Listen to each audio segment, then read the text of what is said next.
Depois da Carta de Brasília, em 2016, nós temos agora, esse ano, uma discussão que se iniciou no Conselho Nacional do Ministério Público em 2011, a respeito da atuação do Ministério Público no segundo grau. Foi retomada agora em 2017, até assim fazendo vamos dizer, um gancho com aquilo que já tinha sido feito em 2011, foi feito um trabalho também no Conselho, foi objeto de uma outra recomendação que previa que os Ministérios Públicos dos Estados e o Ministério Público da União deveriam discutir essa questão da função do Ministério Público na segunda instância. Isso foi retomado pelo Conselho Nacional do Ministério Público em 2017, solicitou sugestões aos todos os promotores, procuradores da República, e chegou-se, houve uma audiência pública a respeito desse tema, inclusive com participação do Ministério Público, de vários segmentos do Ministério Público, e chegou-se numa recomendação.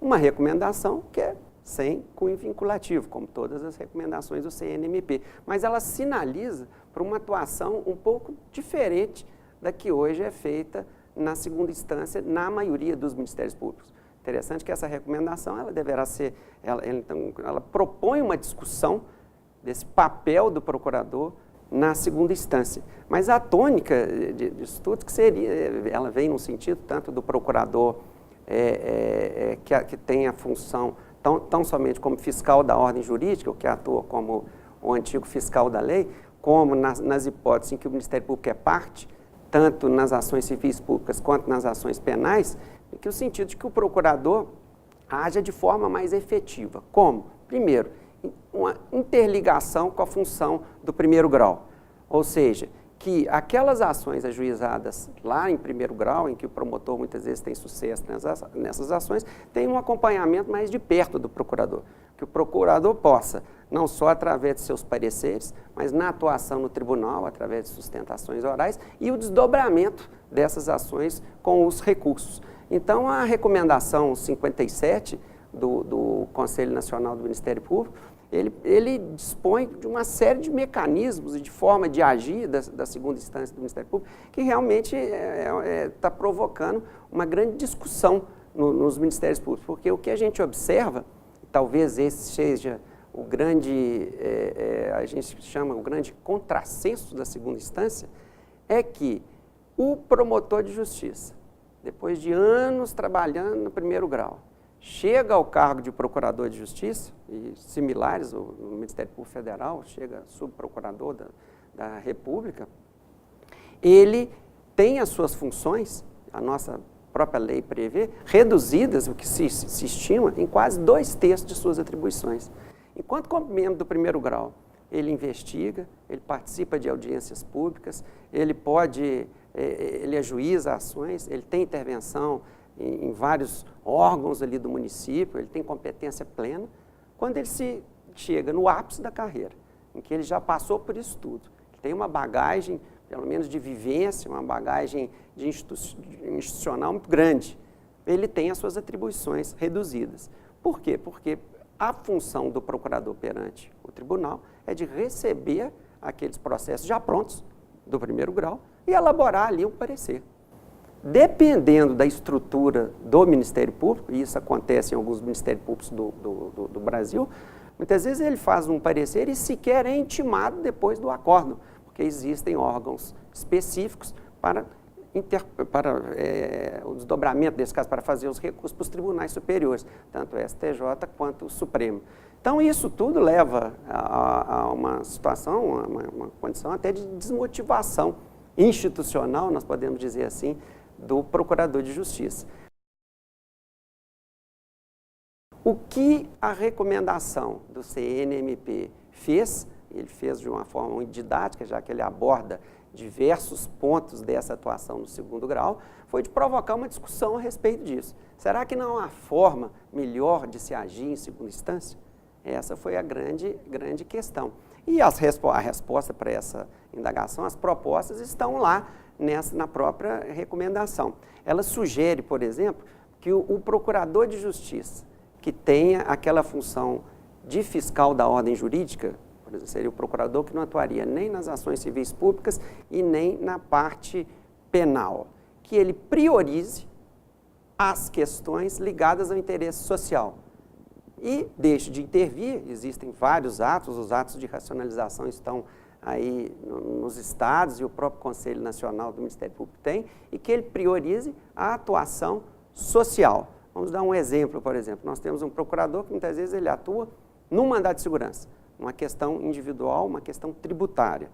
Hoje nós temos, com o novo CPC, os chamados incidentes IRDR, incidentes de repetição de demanda, incidente de repetição, nesses casos que que existem várias ações dentro do mesmo sentido, e os IACs, os incidentes de assunção de competência, que seriam 2 instrumentos que, se o procurador de justiça atuar de forma mais efetiva, ao invés de resolver aquela questão particular ali do mandado de segurança, a gente pode resolver essa questão tributária envolvendo ali o município inteiro ou o estado inteiro. Então, a resolução, ela sugere ali que os órgãos do Ministério Público de segunda instância criem órgãos especializados dentro das procuradorias, por exemplo, para acompanhar os IRDRs e os IACs, que seriam, vamos dizer, a grande novidade que nós temos hoje no CPC, que são 2 institutos tipicamente de atuação na segunda instância. Então, criaria-se ali uma estrutura em que o Ministério Público poderia, inclusive, atuar como agente provocador desses incidentes, poderia, através de um procedimento próprio, identificar os casos e contribuir que as teses e a formação dos precedentes sejam de acordo com as teses ali sustentadas pelo Ministério Público. Então, hoje, nós temos, com o novo CPC, uma verdadeira ampliação das funções de segunda instância. Talvez esse seja, para mim, a maior inovação da segunda instância no Ministério Público, e o Conselho Nacional, nesse caso, percebendo essa, vamos dizer, novidade do novo CPC, regulou essa matéria, orientando os Ministérios Públicos que criem estruturas, por exemplo, para acompanhar esses casos. Outra novidade do próprio Código, que também está prevista na recomendação, é que hoje nós temos a possibilidade de acordo, isso já existia, mas hoje está institucionalizado, não só na primeira, como na segunda instância. Por exemplo, no Tribunal de Minas, nós temos todas as ações em que as partes se manifestam interesse em fazer o acordo em segunda instância. O Ministério Público está sendo intimado, naqueles casos de intervenção, de comparecer nessas audiências e discutir ali termos de acordo. Então, existe uma sinalização lá na recomendação, uma recomendação para os estados que criem uma estrutura nesse sentido. Seria um núcleo para acompanhar essa parte de conciliação na segunda instância. E vários outros dispositivos. Ele identificando essa falta de sintonia entre a primeira e a segunda instância, a recomendação prevê uma integração entre os 2 órgãos, em que o promotor possa se dirigir diretamente ao procurador para fixar teses jurídicas, para discutir questões específicas de atuação, para definir como que nós vamos atuar nessa ou naquela ação. E é uma coisa que é extremamente relevante, porque, na realidade, não importa se a atuação é na segunda ou na primeira instância. O interesse institucional é que essas questões sejam levadas até o final e a gente obtenha, vamos dizer, sucesso naquelas pretensões do Ministério Público. O que não quer dizer que o procurador, na segunda instância, teria que atuar ali como, vamos dizer, um advogado daquelas teses.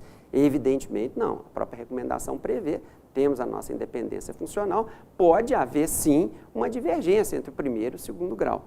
Mas o que a gente observa, e eu falo isso com uma experiência quase que 16 anos atuando numa procuradoria especializada no Ministério Público de Minas Gerais, que a nossa divergência com relação às teses do Ministério Público, isso é comprovado estatisticamente, é em torno de 4%.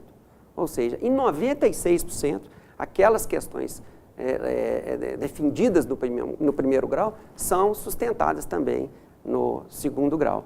E essa integração vai ocorrendo de uma forma natural. Muitas vezes, um contato por telefone, um e-mail que o promotor leva, e em alguns casos, a recomendação prevê, e essa seria uma questão que tem